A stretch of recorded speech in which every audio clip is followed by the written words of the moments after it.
Greetings, salutations, and welcome to the Kreeger cast.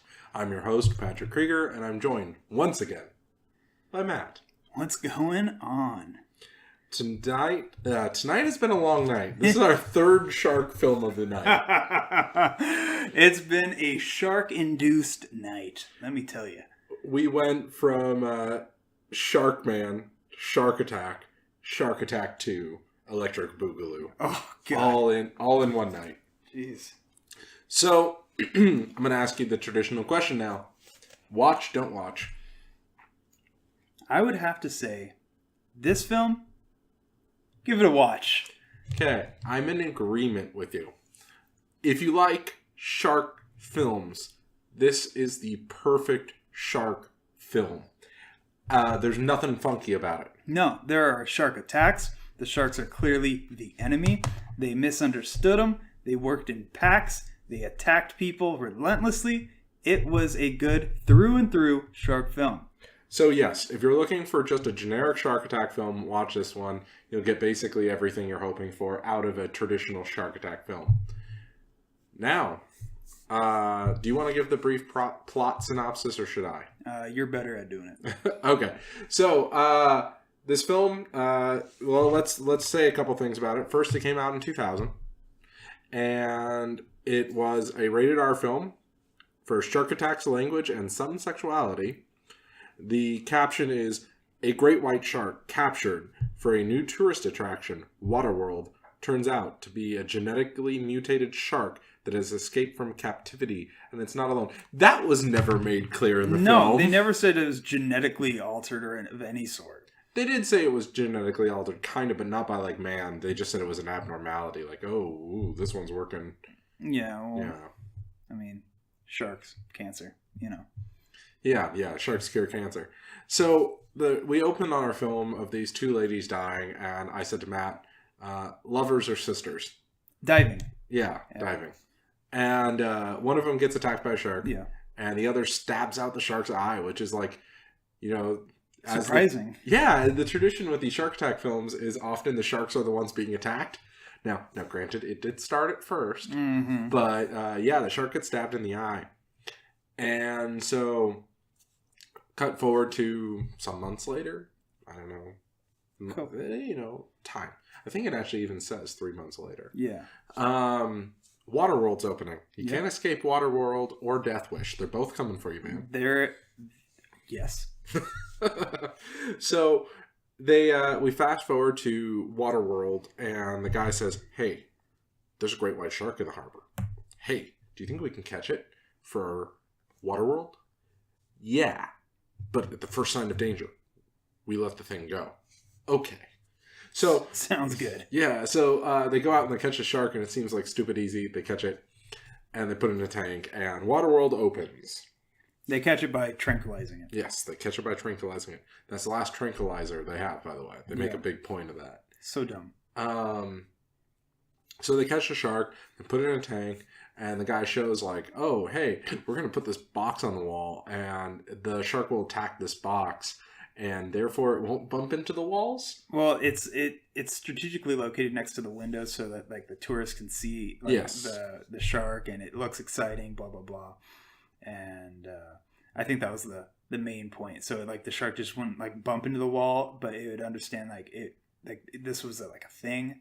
I don't know. It was kind of unclear, but it wasn't the main point of the whole movie. So no. So they explain that. And then before opening day of Waterworld happens, a ninja sneaks in to Waterworld. Yes. Little do we know, it's the sister of the woman that was killed in the first attack of the film. Yeah. And it's hilarious because you first find this out because she's like, has like this chunk of meat and a shotgun. Yeah. and you just see her going into the shark tank, and you think, okay, this person's going to feed and shoot the shark. I personally thought they were going to poison the shark. Like, I thought that was the point of it. And that was what's going to make it go crazy.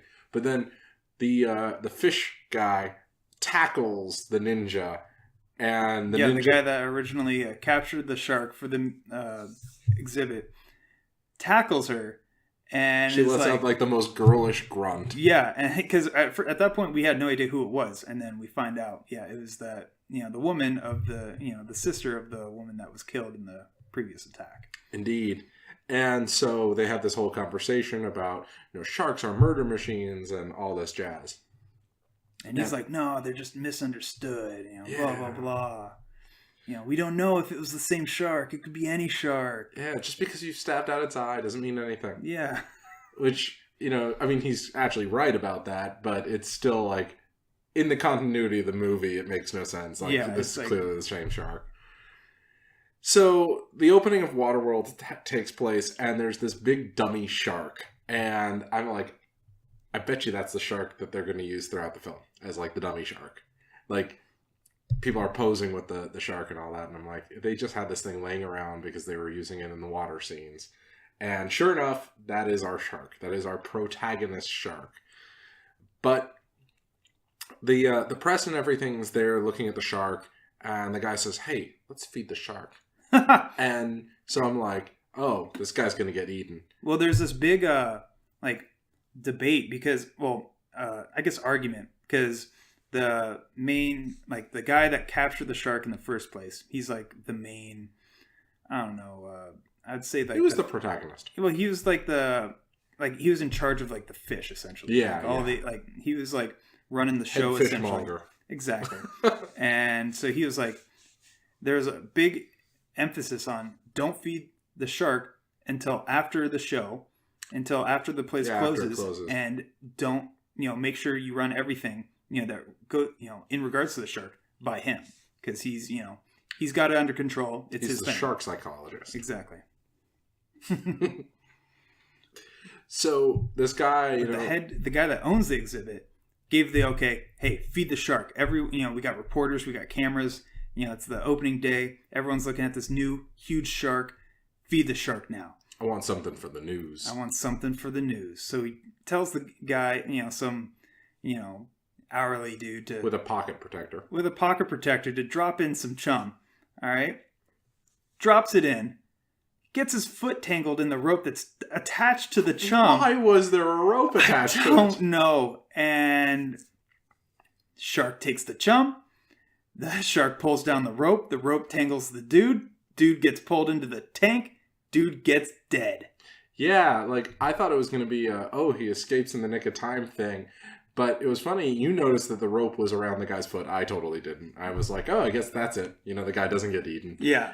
and there is this crippled guy throughout the film that I kept expecting him to just fall into the tank. Oh my gosh. Yeah, there were so many close calls where he could have I'm going to go with you guys on the trip. Yeah. There are so many things that, this dude's totally dust. If he does anything, he's gone. But no. This film was made in 2000.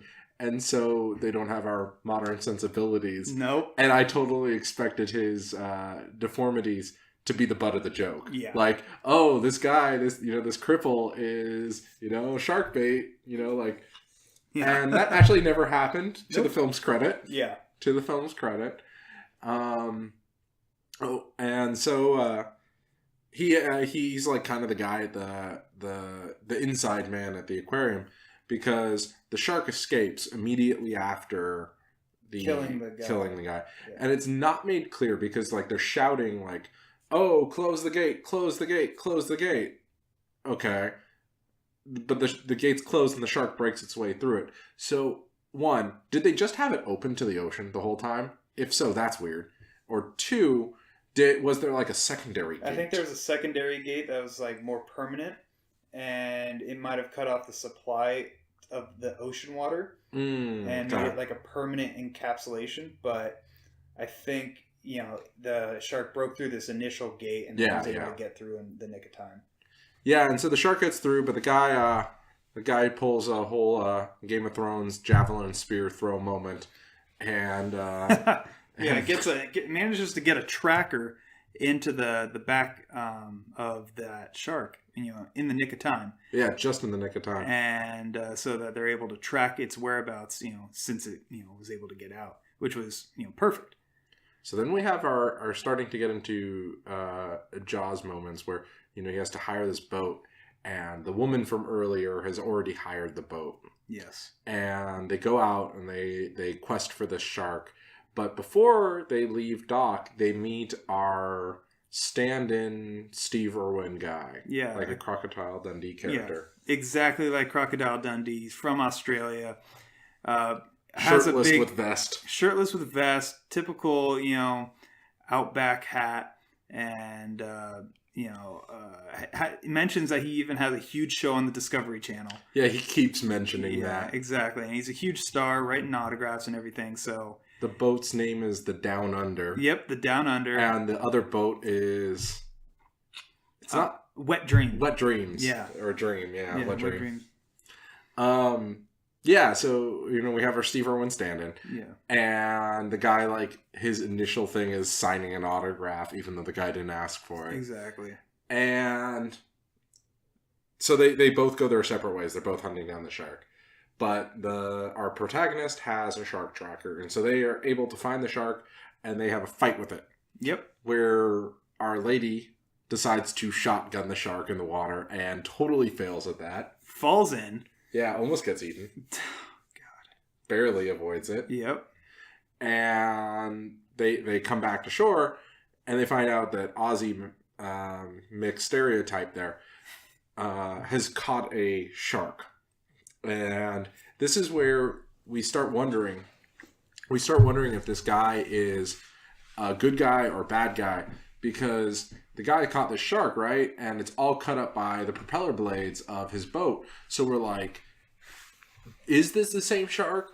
Is this guy trying to hide that it's not the same shark by, like, putting fake marks on it? Yeah. But then it totally gets revealed that, no, like, the shark legitimately got the propeller blade marks on it. Like he's being 100% legitimate, and the story happened. It happened to be a different shark. Yeah, and the guy says, like, well, if it's the wrong shark, I'll go out and keep catching sharks until I catch the right shark. Like, he's a douchebag, and he's full of himself, but he's not mean or evil. Yeah. And, I just kind of, like, I don't know, I felt like they were trying to make us hate the character.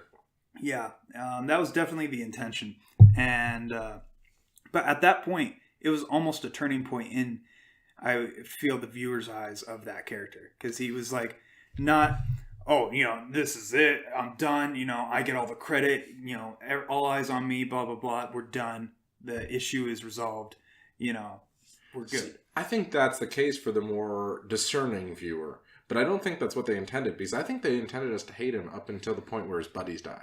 Because, like, it's clear that his buddies are supposed to have gotten killed because of him. And we'll talk about that in a moment. But, so, shark turns out to be wrong shark. Yep. So they get the boat to get... No. Is this when they then go on, like, the lovey-dovey date out of nowhere with the cannon porn? Yeah, okay, so... They are like, all right, we need to, take this boat. The original guys that leased the boat. They knew the head fish guy that was running some of the operations at the aquarium or whatever, the event. At the aquarium, and they're friends. And so he was like, hey, we need the boat, and they're like, we can't give you guys the boat until later. We have a huge surfing competition the next day, and we have some stuff we got to do early, later today. So later, and he's like, okay. And then the girl goes, okay, so we got a couple hours to kill time, and then it goes into this like montage of them touring South Africa and just having this really odd date. Yeah, and they're like playing with kids, doing soccer, going out, having a ball. Just having a good time. Going everywhere where there are cannons. Yeah, just all sorts of cannons. Every scene has a cannon. One of the cannons even goes off. That's like a joke. But yeah, you made a joke like, oh, what are they going to go do? See the sights? And sure enough, they went and saw the sights. Exactly. It's just too funny.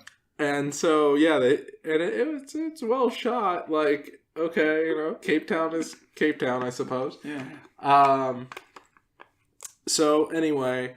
They go on their romantic date, and they go out back at night with a little ROV, like a remotely operated vehicle. Yeah. And they're tracking the sharks, and they find out that the sharks are schooling. It's not just eyeless Joe. Yeah. It's a whole bunch of great whites, and they're schooled in this cave. Yep. So they're like, okay, what do we do? Do we still deal with Eyeless Joe? And by the way, they never call him Eyeless Joe. That's just my nickname. And I had constantly referred to the guy in my head, our lead, as Discount Scott Bakula. yeah, you see it, right? Oh, man. Why didn't you say that earlier? I don't know. But, like, yeah, like, the whole time, I'm like, this guy, he looks like Discount Scott Bakula. Yeah. So, anyway... they go through the cave scene, and the guy makes a whole joke about she says, how did he get such an expensive piece of equipment? And he's like, I borrowed it from the aquarium. You don't work for the aquarium anymore. Yeah, that's why I have to return it. And then, of course, it gets eaten. She's like, well, you don't have to return it now. Yeah. Whoop-de-doo. And that was a little corny, but... The next day, the surfing competition is trying to go on, and they are talking to the mayor of Cape Town, telling him, like, dude, you can't have, the surfing competition because sharks in the water. Don't worry, we have a shark net. And actually, that's a pretty decent thing. I mean, that's better than, like, they had in Jaws. I mean, they didn't have a shark net, I don't think. No, I haven't seen Jaws in a long while. I don't think they had a shark net, but... Shark nets are a thing. I know, but I don't think they had it in Jaws. I don't believe. I'm pretty certain they did not. Don't worry, viewer. We'll never watch Jaws. No good films on this podcast. No, I kid. Of course, we'll watch Jaws eventually. But anyway, so they try to shut it down, and the Aussie guy's like, don't worry, I'll take care of your shark. So the Aussie guy goes out with his buddies. Hootie. I really wish the other guy's name was Blowfish, but... Oh my gosh. Yeah, but, hey. But there was a pufferfish in the last film. There was. So anyway... also, by the way, first shark film we've seen so far with clean fish tanks. Yeah, crazy. Like, everything used to be, like, in every other film, everything's dirty and just disgusting. This is clean, immaculate, great stuff. Like, this is a good movie.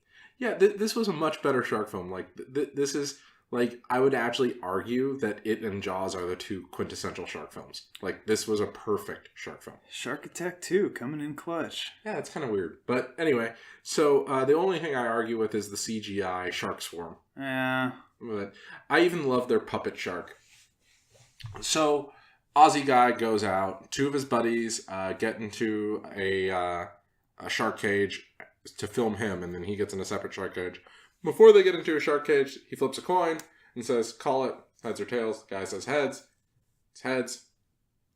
And he makes a big deal. He's like, the ritual. Yeah. And I called it then. He's going to call it, and it's going to be wrong, and he's going to die one of these times. So, like, I actually didn't think he was going to die when he was in the water. No. So, but his buddies do. Yeah, he goes in, and they're all in there, and then the sharks attack, and then his buddies die. He barely makes out with his life, and he's just distraught, just totally shaken. Yeah, he's like, I had no idea this was going to happen. Like, what? My buddies never die.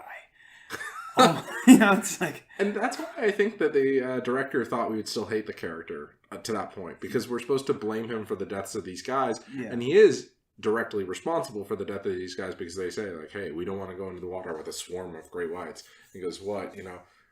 He phrased it really weird. Why are you going all puss on me? Yeah. Like, it was a really odd phrase. Yeah, it was something like that. Yeah, something like that. So, sharks kill the two guys. He escapes. Our main Aussie guy escapes, gets back to the Down Under, and then they're like, where are the sharks going? They're headed for the beach. Yep. So the sharks break through the shark net, and the little shark tracker goes off. Mm-hmm. And our two people, the girl and the head fish guy, they're sitting on the beach watching the surf competition, because the fish guy's buddies were in the competition. Yeah, exactly. Plus, they did want to watch for the sharks. The guy brought the shark tracker and all that. He has binoculars and he's just scoping. And we had our one and only reference to Jaws, as far as I know. Yeah. Like, they did that scene on the beach with the camera pan, but just done really, really poorly. Yeah, I mean, it's not Jaws. Really awfully. Yeah. So anyway, what did you think about the main shark attack scene with the surfers on the beach? I liked it. It's just carnage. It was just, they're going at it. It was beautiful. They clearly had two dummy shark heads, and they were just like kind of slammed the dummy shark heads up against the surfers. That was hilarious. It was fun. It was a good It was a good bad movie, Shark Attack. There was one theme with the Shark Attack films is our leads charging the sharks. Yeah, and then it's like, oh, sharks? Yep. Gotta get in the water. Gotta get in the water, gotta fight. It's time. They'll never expect it. So the guy, like, runs by a jet ski. Yep. He runs by a jet ski and he gets into the water and he's like halfway up to his waist in water and then he rips another guy off his jet ski. He's like, you don't need this. And he steals the jet ski and he's like going out to save one of his buddies and he's like, don't worry guys, I'm gonna ram it. Yeah, and then, just fails. Yeah, that doesn't go well for him. One buddy gets eaten, another buddy loses his leg, and they make it in. And he's like, "This is all your fault." To the mayor, the mayor says, "I wish I believed you earlier." Yep. And so then the Aussie and then the guy and the girl, they team up. They go to a bar. Oh yeah, have some shots. They have some shots. Yeah, they become friends. They have a couple brewskis. It's it's a good time. And now everyone's like, all right, at least me, I was rooting for all three of them. I'm like, we got this. Let's do this, guys. I think that was supposed to be our come around, was the guy showing true remorse. Like in the scene where they're with the mayor after the main shark attack. He's just distraught. Yeah, the Aussie guy is just distraught as hell. Yeah, he's like, I'm so sorry. I went about this all wrong. So we start going like, I think the audience was supposed to root for him getting eaten earlier. Yeah. But now, like, he's coming around as a redeemable character, if not redeemed already. But you have this sneaking suspicion that he's going to get eaten. Yeah, that's what I was totally thinking is, like, now that he's, like, half redeemed, he's going to be fully redeemed by sacrificing himself. Exactly. And they start talking about, we need to lure them someplace where we can blow them all up at once. Yeah. And I'm like, he's going to be the bait. Yep. He's totally the bait. He's going to go down into the cave. And he's going to lure him in and then detonate it like a bomb or something. Yeah, exactly. And so he's like, I got to make a call for something that'll help us make a delivery. I'll see you guys tomorrow at 10. Yeah. And so he goes out and he gets flown in a submersible. He's like, I got this from Jacques Cousteau's people. Yeah. Overnight. Like, I just got a mini sub, as you do. I'm important, He is. He's like the stand-in for, Crocodile Dundee, or not, Steve Irwin. Yeah. That sort of character. And so they're like, we can put the boxes from earlier in the film in the cave, lure all the sharks in and blow up the thing. Yeah. And they talk about, he has the underwater Glock that can only shoot 20 feet. Yeah, it's like, this is an effective range of only 20 feet, but it's a super, like, special Glock. And they made, like, this huge thing about it being a Glock. And I was like, a Glock. Yeah. Yeah. Looks like a standard G19, just 9mm. Who knew? Well, for some reason, Glock does make an underwater Glock. I don't know what's special about it, but I do know that they actually do make it. That's a real thing.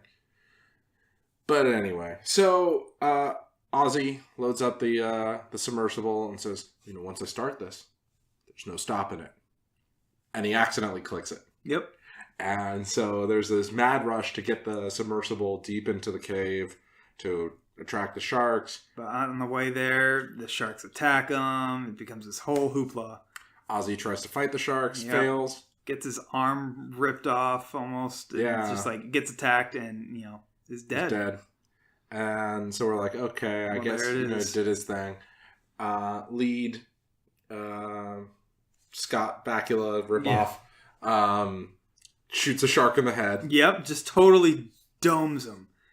Just great. Right as the shark was headed towards the girl, they're all underwater and like the shark was charging this girl and he just is on the back of the shark and just headshots him and just is great.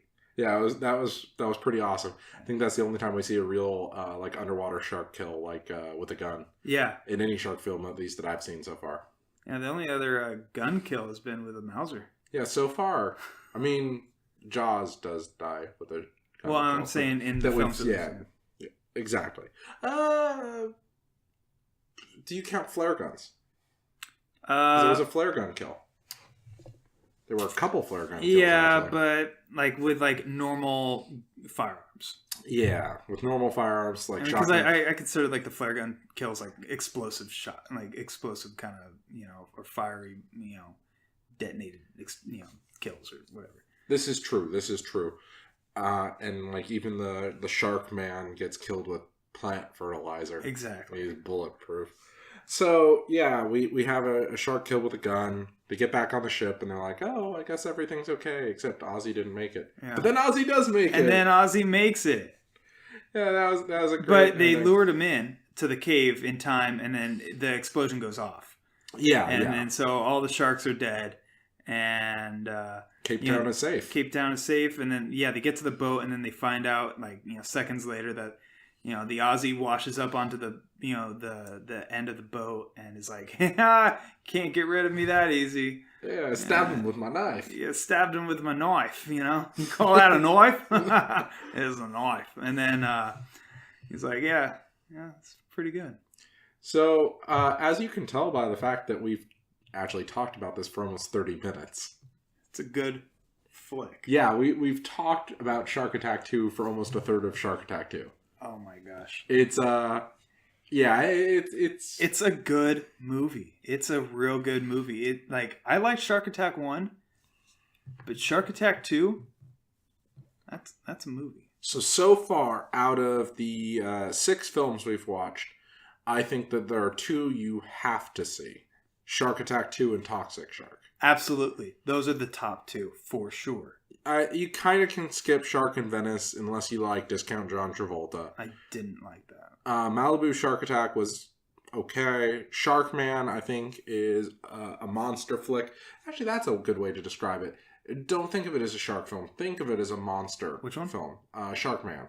Yeah, it's definitely a monster film with shark tendencies. Yeah. I mean, they're like a shark-based monster film, but yeah, it's not a quote-unquote normal shark film. So the next time Matt and I get together, we're going to be watching Shark Attack 3, Megalodon, and The Shark Zone, so you have those to look forward to. I feel like Shark Attack 3, Megalodon, is going to be a good one.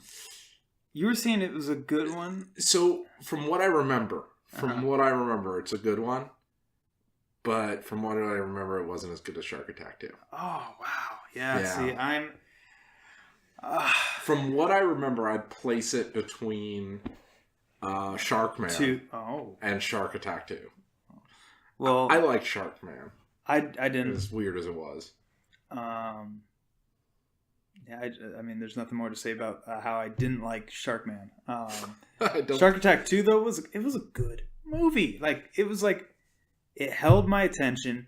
They showed, it was legitimate. It wasn't like, oh man, what are we gonna do? It was like, all right, well, this is the problem. This is how we're gonna do. This is how we're gonna do it. There are a couple of schools of thought. Okay, looks like that didn't turn out how we wanted it. Let's go about this way and let's do this right. And they did. It's kind of cool that in a film like this, there's no decisions that we go are blatantly stupid. Yeah. The only thing that I was a little on. I had it, but I already forgot it, man. There were. I'm trying to think if there was any decision. Oh yeah, that was it. When the guy put the tracker in the shark, but then didn't tell anyone else. Yeah, that was a little weird. I mean, it wasn't weird. Yeah, I mean, I totally understood how he wanted the, he wanted the credit. I guess. No, he didn't want the credit. He wanted to deal with it his way. Yeah, because he didn't want to kill it. Yeah, he wanted to, capture it again or whatever, and so he's not like I'm out to kill sharks. That's not his gig. He's all about the preservation. He's a pro, life kind of, fish guy. Yeah, they had that whole speech about sharks are mindless killing machines.